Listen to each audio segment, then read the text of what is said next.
Hello again, welcome back. Today I'm addressing one of the laundry list objections from devout dispensationalists who commented over the last 2 days. A common objection raised against the full preterist position, which holds that the resurrection occurred at the end of the Old Covenant age in AD 66 to 70, is that it falls into the same heresy taught by Hymenaeus and Philetus in 2 Timothy. Now, people often cite Paul's condemnation of them as proof that any already past view of the resurrection is inherently heretical. But when we actually analyze the text, that critique collapses. In 2 Timothy 2:18, Paul condemns Hymenaeus and Philetus for claiming the resurrection had already passed. Critics assume Paul was attacking their view of the nature of the resurrection, as if they were denying a future physical body and Paul was insisting on one. But this is an assumption that contradicts Paul's own teaching in 1 Corinthians 15, where he clarifies that the body is sown a natural body, but it's raised a spiritual body. Paul wasn't correcting them for rejecting a physical resurrection. He was correcting them for severing the resurrection from its covenantal context.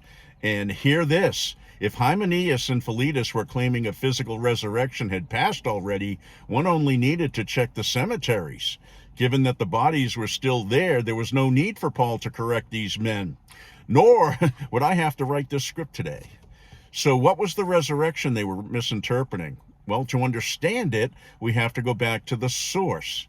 Daniel 12:1-2 speaks of the time of great tribulation, a time of distress such as never been at the end of the age.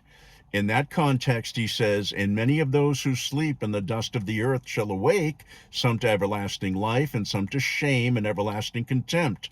This wasn't a biological event. It was a covenantal, spiritual event. It describes the state of the dead under the old covenant, those in Sheol awaiting the final transition. The resurrection was a moment the righteous and the unrighteous were raised out of that holding state to receive their final just rewards. It was the definitive resolution of the old covenant, the moment when the dead were finally vindicated or judged as the new order began. The era of Hymenaeus and Philetus wasn't about the substance of the resurrection, it was about the timing and the connection.